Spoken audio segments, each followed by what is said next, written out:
The lawyer's face went white when he read the fine print.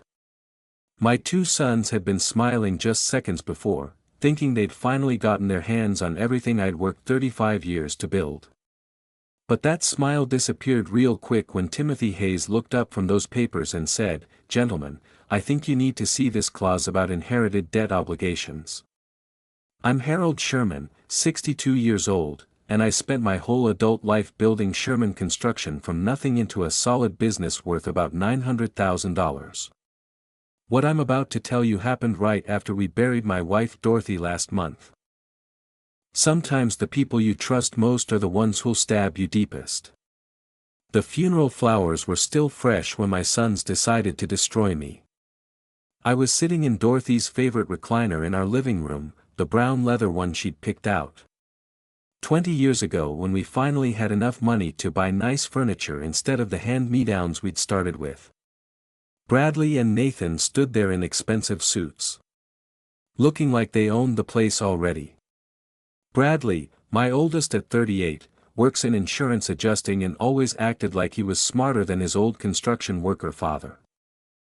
Nathan's 35, calls himself a real estate broker, though I never could figure out exactly what kind of deals he was making to afford that BMW outside.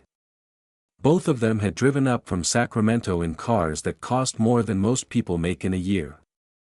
Their mother had been dead exactly 8 days.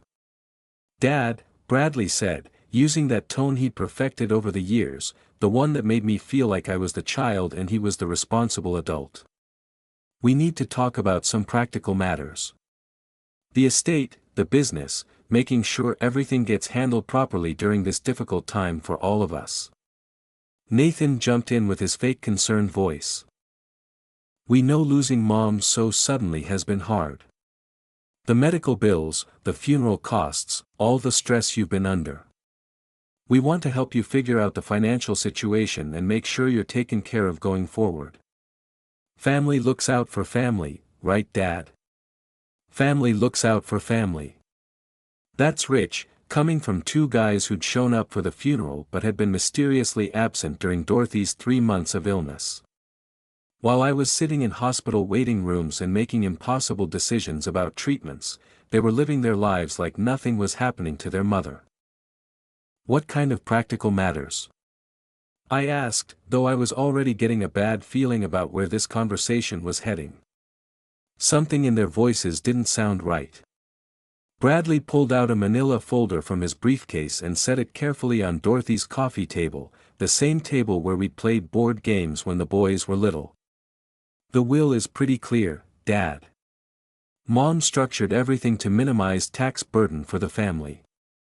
She was always smart about financial planning, you know that." That was news to me. Dorothy and I had made our will together 10 years ago with Timothy Hayes, and I remembered every single detail of those discussions. We'd left everything to each other, with the boys getting equal shares only after both of us were gone. That was the plan we'd agreed on together. "The house here," Nathan continued, opening the folder with dramatic precision, "valued at about $650,000, goes to Bradley and me jointly according to Mom's final wishes." My stomach dropped. Our house, where Dorothy and I had raised these boys, where we'd celebrated every Christmas and birthday for 30 years, where we'd planned to grow old together. The cabin at Lake Tahoe, that's another $400,000. The business assets, roughly $900,000, get distributed between us to maintain operational continuity for the employees. I felt like somebody had hit me in the chest with a sledgehammer. The cabin where we'd spent our honeymoon, where Dorothy had taught the boys to fish. Where she'd told me she loved me for the first time. Where we'd talked about retiring someday and spending our golden years together. Gone, just like that. What about me? I managed to ask, my voice coming out smaller than I intended. These were my sons, but they were talking like I was already dead. Bradley's expression didn't change one bit. "Well, there's the life insurance policy. $250,000. That should be adequate for your needs going forward, plus you'll have Social Security." Adequate for my needs. $250,000 for a 62-year-old man who'd worked his whole life to build something solid for his family and his future. For someone who'd given up his own dreams of maybe traveling with Dorothy, of seeing grandchildren grow up, of having some security in his old age. "There is one complication though," Nathan said, and something in his voice made me look up sharply. He pulled out another document from that cursed folder. Mom accumulated some significant medical bills during her final illness. The insurance covered most of it, but there's still about $180,000 outstanding to various providers. My hand started shaking. $180,000. Dorothy had been in and out of hospitals for 3 months, specialists, treatments, everything we could try. Since you were her husband and made medical decisions jointly, the hospital and doctors are looking to you for payment. That's just how these things work legally. The room started spinning slightly. $180,000 in debt, with only $250,000 from the insurance to cover it and everything else I'd need. That would leave me with $70,000 to start over at 62 years old. $70,000 after a lifetime of work and sacrifice. But surely the estate assets, I started to say, my voice trailing off as I saw the look on Bradley's face. He was shaking his head slowly. "Are tied up in probate," Bradley interrupted smoothly. "And the specific terms of the will make those debts separate from the inherited properties. It's unfortunate, but that's how things work." I stared at these two men, my sons, who I'd raised from boys into what I thought were decent human beings who would take care of their old man.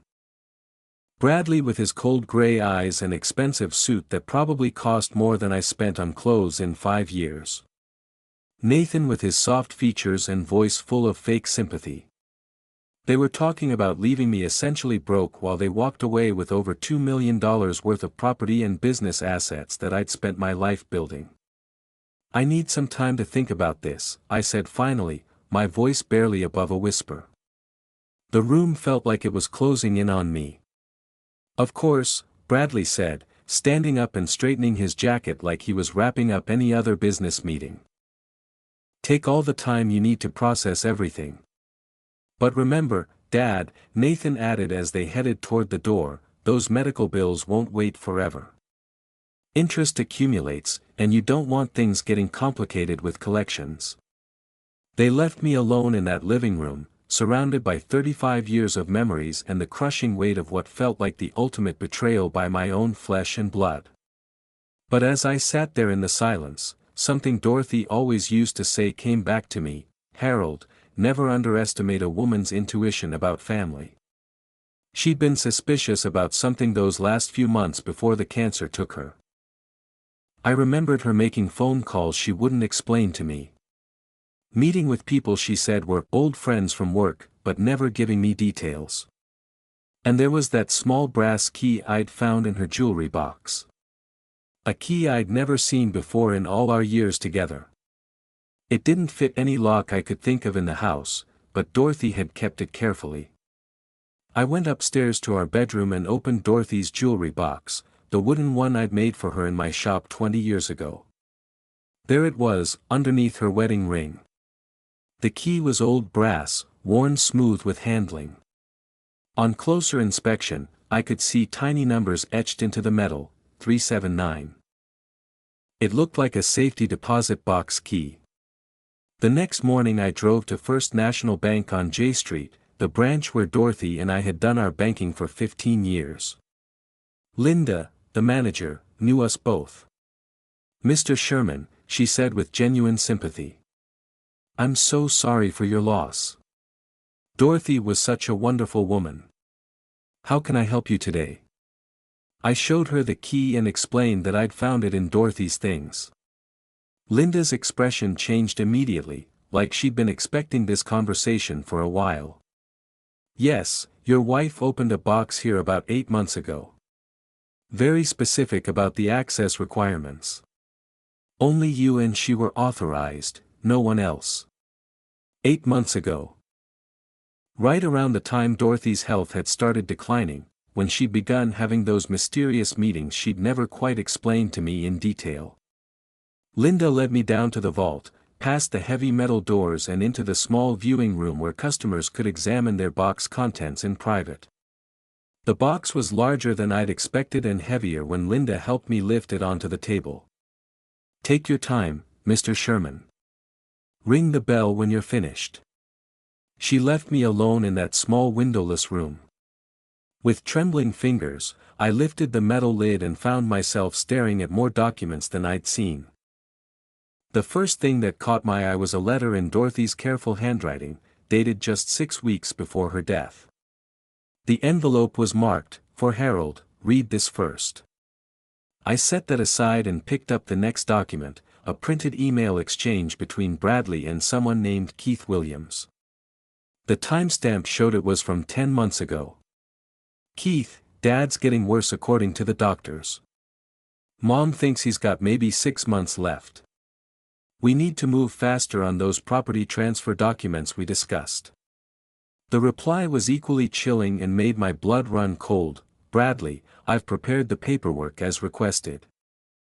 Once your father signs, the assets will be restructured like we planned. What about your mother? Will she be a problem when it comes time to execute everything?" Keith had written. The response from Bradley made me sick to my stomach. "Mom won't be an issue. She doesn't understand the business side of things, and by the time she figures out what's happening, it'll be too late for her. Dad trusts us completely. He's always been more focused on the actual construction work than the financial details. This should go smoothly once the timing is right." I had to read it 3 times before the meaning really sank in completely. They'd been planning this for almost a year, while Dorothy was fighting for her life. While I was caring for her, driving her to doctor appointments, managing her medications, holding her hand during the worst moments, Bradley and Nathan were plotting against us. The next document was a bank statement for an account I'd never heard of before, Sherman Holdings LLC. The balance showed $1,500,000. Below it was a handwritten note from Dorothy in her familiar script, "Harold, this is our real savings. The boys think all your money is tied up. I moved the bulk of our assets here 6 months ago when I realized what they were planning.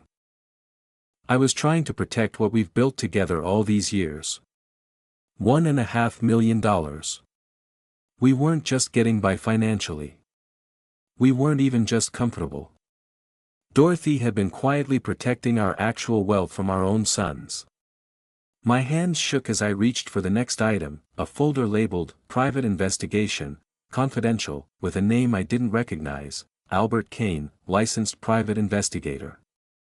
Inside were photographs, financial records, and a detailed summary report. The photos showed Bradley entering and leaving what appeared to be an upscale casino in Reno, Nevada. The timestamps indicated he'd made multiple trips over the past year, sometimes staying for several days at a time. The financial records painted an even grimmer picture than I'd imagined. Bradley owed $180,000 to various creditors, most of them connected to gambling debts that had spiraled completely out of control over the past 2 years. Nathan's file was just as damning, if not worse.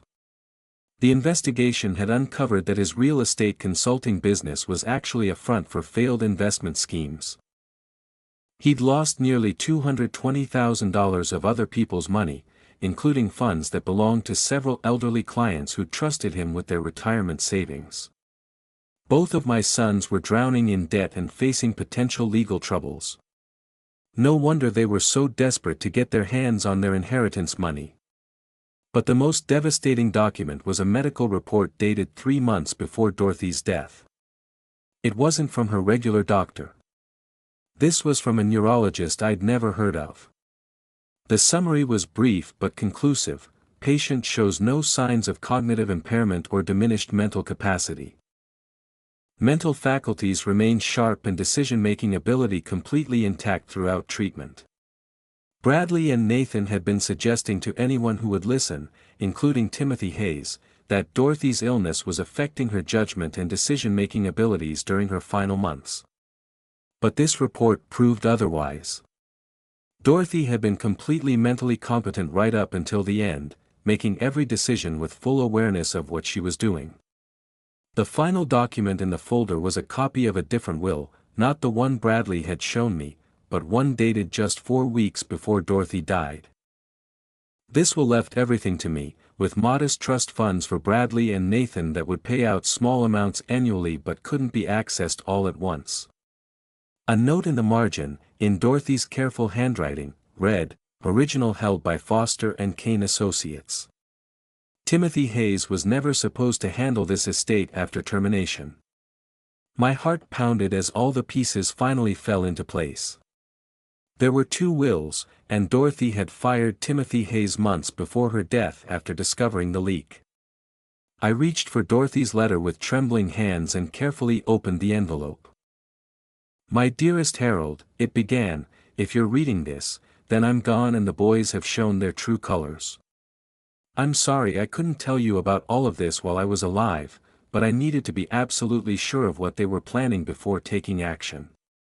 The letter went on to explain how Dorothy had grown suspicious when Bradley and Nathan suddenly became so attentive during her illness, not out of love but positioning themselves. "The boys think they're inheriting the house and the business. But what they don't know is that I've mortgaged both properties heavily in the past year to create complications. The house has a $580,000 lien against it, and the business owes $300,000 to creditors I've arranged through Albert Kane's connections. They're not inheriting assets, Harold. They're inheriting debt that will destroy them financially if they try to take what isn't rightfully theirs to begin with." I stared at the letter, hardly believing what I was reading. Dorothy had essentially given Bradley and Nathan a poison pill disguised as their inheritance from us. "The life insurance policy they mentioned is real, but it's not for $250,000. It's for $350,000 total, with extra money. The boys must have convinced Timothy Hayes to represent the family after my death, but I fired his firm 2 months ago for leaking information to them." The final paragraph brought actual tears to my eyes for the first time since Dorothy's funeral. "I know this seems cruel, but I couldn't stand by and watch them steal. They made their choices, Harold. Now they have to live with the consequences. You deserve better than what they were planning to give you after your lifetime of work. Take the money, start fresh, and don't look back. They've shown you who they really are. Believe them. Love always, Dorothy. P.S. Call Albert Kane immediately." Attached to the letter was a business card for Kane Investigation Services and a note that I should contact him immediately after reading the safety deposit box contents. I sat in that small windowless room for nearly an hour, trying to process everything I'd learned about my sons and my wife's incredible foresight and planning. Dorothy hadn't abandoned me to their greed. She'd been protecting me, building a fortress around our life's work even as she was dying from cancer. And Bradley and Nathan, the men who'd called me Dad at the funeral, who'd spoken so eloquently about family and legacy, were nothing more than common thieves and fraudsters. But there was something else, something that made my stomach churn with a mixture of anger and determination. If they were so desperate for money, what would they do next? Would they come after me directly? Would they try to force me to help them out of the financial hole Dorothy had so carefully dug for them to fall into? I carefully placed all the documents back in the safety deposit box except for the business card and Dorothy's letter. Those I tucked safely in my jacket pocket. That afternoon, I drove home and called the number on Albert Kane's card. A gravelly voice answered on the second ring. "Kane Investigations. This is Albert speaking. Mr. Kane, this is Harold Sherman. I believe my wife Dorothy hired you to investigate my sons. She left instructions that I should contact you immediately. Mr. Sherman, I've been expecting your call. Your wife was very specific in her instructions about timing. We need to meet as soon as possible today. There are some things about your son's activities that you need to know before they realize you've discovered the truth about their planning and financial situation. An hour later, I was sitting in Albert Kane's office in a strip mall on the east side of town. Kane was a big man with weathered hands and direct eyes. "Mr. Sherman, your wife hired me 8 months ago to conduct a discreet investigation into some financial irregularities she'd noticed involving your sons and your business accounts." He opened a thick file on his desk. "What we uncovered was systematic theft and fraud. Bradley has been forging your signature on loan documents, using the family business. Nathan's been worse. He's been systematically transferring funds from client accounts into shell companies he controls, then losing the money on cryptocurrency speculation and bad real estate deals."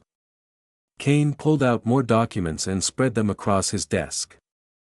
"Your wife could have had them both arrested. Instead, she chose a more creative form of justice. The properties they think they're inheriting. Your wife took out legitimate mortgages totaling $880,000 against assets worth about $1,050,000 total. When they inherit, they'll get properties that are underwater by about $170,000, plus they'll still owe their existing personal debts totaling $400,000. My head spun as I tried to process what Kane was telling me. So when they take possession, they'll immediately owe almost $600,000 they don't have? Exactly. And here's the beautiful part, your wife documented everything. Every forged signature, every fraudulent transfer, every lie they told during her illness to cover their tracks." Kane opened another folder. "If you choose to pursue criminal charges, we have more than enough evidence to ensure convictions on multiple felony counts for both sons." Before I could respond, my phone started buzzing. It was Bradley calling. Kane shook his head and gestured for me not to answer the call right away. "Let it go to voicemail first. Let's see how desperate they're getting." The phone stopped ringing, then immediately started again.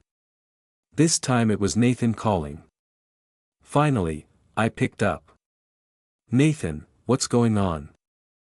You're both calling me at the same time." My voice sounded steadier than I felt inside. "Dad, we need to talk immediately.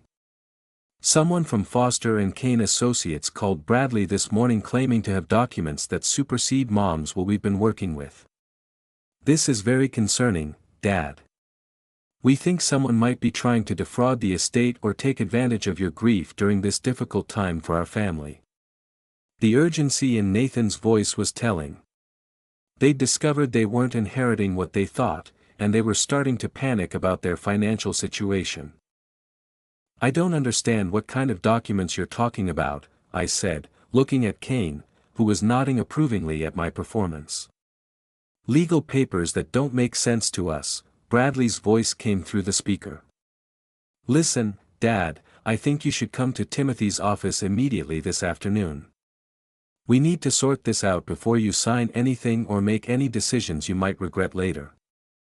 This could affect all of our financial security going forward."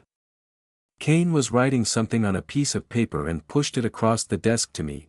"Tell them you'll be there in 2 hours. We need time to prepare." "I'll be there in 2 hours," I said into the phone. "But I want to understand what's happening before I commit to anything or sign any documents." After I hung up, Kane leaned back in his chair. "So, Mr. Sherman, the moment of truth has arrived sooner than we expected. What do you want to do about your sons?" I stared down at the evidence spread across his desk, proof of years of manipulation and theft, and the legal foundation for whatever choice I made next. "I want to give my sons exactly what they asked for," I said, looking Kane straight in the eye. "Every single thing they tried to take from me." Kane smiled grimly. "Your wife would be proud. She spent months setting up this moment. Let's make sure you're prepared for what's about to happen in there." An hour later, I walked into the conference room at Hayes & Associates feeling like a different man than the broken widower who'd sat in this same building days ago. The room felt smaller now, like a courtroom where justice was about to be served. Bradley and Nathan sat on one side, their faces pale but determined to fight. Timothy Hayes occupied the head of the table, looking more uncomfortable than I'd ever seen him in 15 years of handling our family's legal matters and business transactions. A man I didn't recognize sat across from my sons. "Dad, this is Richard Martinez from Foster & Kane Associates. He's been making some very serious claims about Mom's estate." Bradley's voice had an edge of desperation that I'd never heard before. He was scared, and he was trying hard not to let it show to anyone in the room. "What kind of claims?" I asked, settling into my chair and folding my hands calmly in my lap like I had no idea what was happening. Nathan jumped in before Martinez could speak. "Claims about different wills, hidden accounts, things that contradict everything Mom told us about her final wishes and estate planning. Someone's been spreading misinformation about our family's private financial matters, and we're concerned that unscrupulous people might be trying to take advantage of your grief, Dad." I opened my briefcase and pulled out Dorothy's letter, the original one she'd written to me. Your mother didn't trust Timothy's firm anymore. She discovered someone was leaking information. The room went completely silent. Hayes' face turned red while Bradley and Nathan exchanged looks of pure panic, realizing their information pipeline had been discovered and cut off. "That's impossible," Bradley said quickly, his voice cracking slightly. "Mom trusted Timothy completely. She never mentioned any problems with his firm to either of us." "Did she?" I looked directly at Bradley, enjoying the way his confident facade was beginning to crack and crumble right in front of everyone present. "Then why did she hire a private investigator 8 months ago to look into your gambling debts? And why did she move $1.5 million? Nathan made a choking sound. $1.5 million. "Dad, that's not possible. Mom didn't have access to that kind of liquid assets without your knowledge." Richard Martinez opened his briefcase and started spreading documents across the table methodically. Bank statements, investment records, property deeds, all bearing Dorothy's signature and planning. "The house you think you're inheriting has a $580,000 mortgage against it.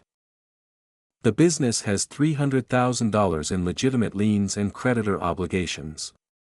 Your mother took out these loans specifically to saddle any inheritance with debt obligations that would make the properties financially toxic to inherit and keep." Bradley's face had gone from pale to gray. "You're lying. This is some kind of elaborate fraud scheme to steal our rightful inheritance from our mother's estate." Martinez smiled and pulled out another folder. "Your gambling debts, Bradley, $180,000 to various creditors connected to illegal online poker operations. And Nathan's fraudulent investment schemes, which cost his clients nearly $220,000 in retirement savings they'll never see again from your cryptocurrency speculation." Nathan's hands were shaking now. "This is harassment. You can't prove any of these allegations. This is just hearsay and speculation designed to intimidate our family." Martinez continued calmly. "We have bank records showing forged signatures on loan documents. Wire transfer records proving embezzlement from client accounts over the past 18 months. Recorded phone conversations where both of you discussed manipulating your father's estate while your mother was dying in the hospital, fighting for her life." The temperature in the room seemed to drop 10 degrees.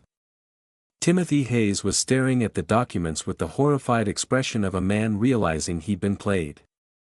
"Dad," Bradley said, his voice now openly desperate, all pretense of control completely gone.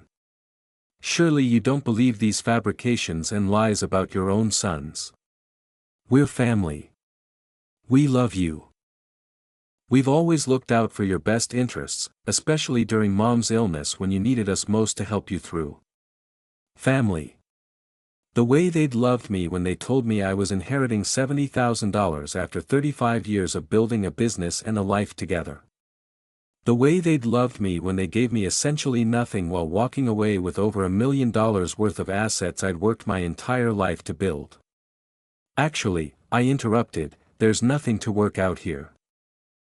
The real will, the legally binding one that your mother executed, leaves everything to me without any conditions or restrictions. I reached into my briefcase and pulled out the inheritance transfer documents that Martinez and Kane had prepared that morning based on Dorothy's instructions. This is a property transfer deed I had prepared. I'm giving you exactly what you tried to give me, the bare minimum required by law and basic human decency. Bradley grabbed the document and read it quickly, his face cycling through confusion, understanding, and finally complete horror as the reality of the situation became crystal clear.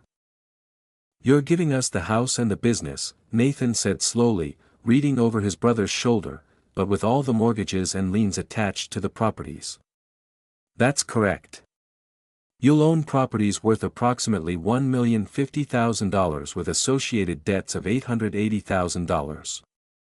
That leaves you owing $170,000.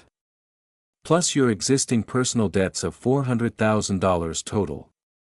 So you'll be in the hole for about $570,000 you don't have. You can't do this to us, Bradley said, but his voice lacked any conviction. He knew the law, and he knew he was trapped by his own greed.